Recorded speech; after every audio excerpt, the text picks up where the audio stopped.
नमस्कार। आज हम एक बहुत ही बुनियादी लेकिन गहरे सवाल को समझने की कोशिश कर रहे हैं जी। कि किसी बीमारी में असल में क्या ठीक किया जा सकता है।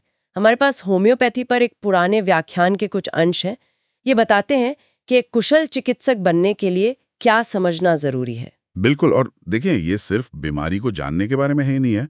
स्रोत इस बात पे जोर देता है कि चिकित्सक को बीमारी के साथ साथ दवाओं की जो उपचारात्मक शक्ति है उसे भी गहराई से समझना होगा। अच्छा। हाँ, मतलब ये जानना कि किस मामले में कौन सी दवा देनी है, कितनी मात्रा में देनी है, और ठीक होने की राह में क्या रुकावटें आ सकती हैं, ये सब।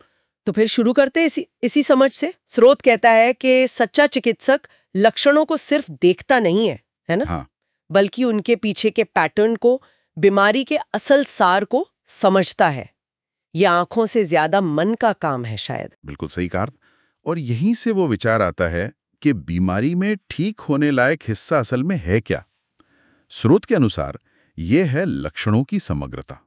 लक्षणों की समग्रता मतलब? हाँ, मतलब वो सारे लक्षण जो मरीज महसूस कर रहा है और जो हम बाहर से देख सकते हैं। ये सिर्फ कोई एक शारीरिक बदलाव, जैसे मान लीजिए कोई ट्यूमर, वो नहीं है। अच्छा। बल्कि ये शरीर की अंदरूनी गड़बड़ी के वो सारे संकेत हैं जिनमें बदलाव लाया जा सकता है। वो ठीक होने लायक हिस्सा है। अच्छा, तो मतलब फोकस सिर्फ उस एक बड़ी चीज पर नहीं, जैसे ट्यूमर पर, बल्कि पूरे पैटर्न पर है। ये तो पारंपरिक सोच से थोड़ा अलग लगता है। हाँ, काफी अलग है। जहां अक्सर मुख्य शारीरिक बदलाव पर ध्यान ज्यादा होता है, ये दृष्टिकोण देखिए सामान्य से विशेष की ओर जाने पर जोर देता है। सामान्य से विशेष कैसे? जैसे उदाहरण के लिए किसी महामारी को समझना है, एपिडेमिक। शुरू में चिकित्सक कुछ ही मामले देखता है, ठीक है, पर जैसे जैसे वो और मरीजों को देखता है, उनका अध्ययन करता है, वो उस बीमारी की एक पूरी तस्वीर बना पाता है। उसके जरूरी लक्षण क्या हैं, खास लक्षण क्या हैं, ये एक समग्र चित्र बनाना पहला कदम है। समझ गए। और फिर इस तस्वीर का मिलान दवाओं से किया जाता है। आपने पहले रेपर्टरी का जिक्र किया था, उसकी क्या भूमिका है यहाँ? हाँ, रेपर्टरी। देखिए, रेपर्टरी एक तरह का बहुत विस्तृत सूचकांक है। इसमें हजारों लक्षण और उनसे जुड़ी संभावित दवाएं होती हैं। ये चिकित्सक को मदद करती है उन दवाओं के समूह तक पहुंचने में जो उस महामारी के सामान्य लक्षणों से मेल खाते हैं। ओके, तो ये संभावनाओं को कम करने का एक साधन है, पर असली काम यहाँ खत्म नहीं होता। तो ये सिर्फ लक्षणों की लिस्ट मैच करने जैसा नहीं है, मतलब टिक मार्क करने जैसा? नहीं नहीं, बिल्कुल नहीं। यही पर व्यक्तिकरण का सिद्धांत आता है। मतलब हर रोगी के लिए अलग इलाज। अच्छा। दवाओं का समूह मिल जाने के बाद भी चिकित्सक को हर मरीज के अपने विशिष्ट लक्षणों पर ध्यान देना होता है।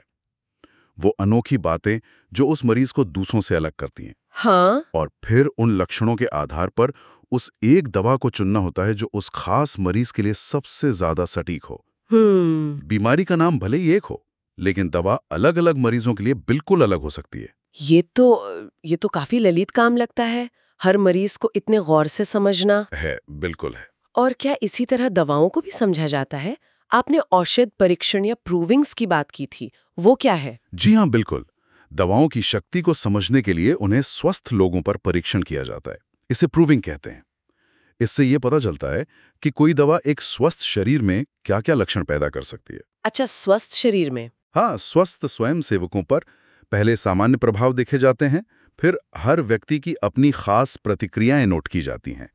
इससे दवा की पूरी प्रकृति, उसकी एक पूरी तस्वीर बनती है। और सिद्धांत ये है कि जो दवा स्वस्थ व्यक्ति में जैसे लक्षण पैदा कर सकती है, वो वैसे ही लक्षणों वाली बीमारी को ठीक भी कर सकती है।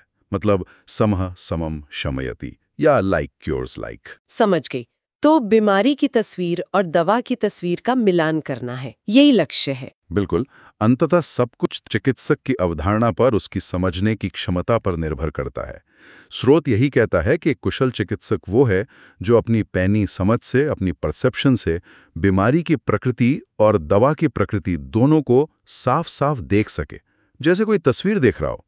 ये सिर्फ जानकारी इकट्ठा करना नहीं है, बल्कि गहरे पैटर्न को पहचानना है। तो अगर हम संक्षेप में कहें तो ये व्याख्यान बताता है कि सच्चा उपचार सिर्फ बीमारी के नाम या उसके बाहरी लक्षणों तक ही सीमित नहीं है। जी नहीं। ये मरीज और उसकी बीमारी की पूरी तस्वीर को, उसकी समग्रता को गहराई से समझने पर आधारित है। बिल्कुल और फिर उसके लिए सबसे सही, एकदम व्यक्तिगत दवा खोजने पर। सही कहा। और जाते जाते एक विचार छोड़ जाते हैं श्रोताओं के लिए। हाँ, बीमारी के अंदरूनी कारण और लक्षणों की समग्रता पर ये जो जोर है, ये उस नजरिए से कितना अलग है जहां अक्सर बाहरी वजहों या फिर खास शारीरिक बदलावों, पैथोलॉजी पर ज्यादा ध्यान दिया जाता है। स्वास्थ्य और बीमारी को देखने के इन अलग अलग तरीकों पर सोचना काफी दिलचस्प हो सकता है।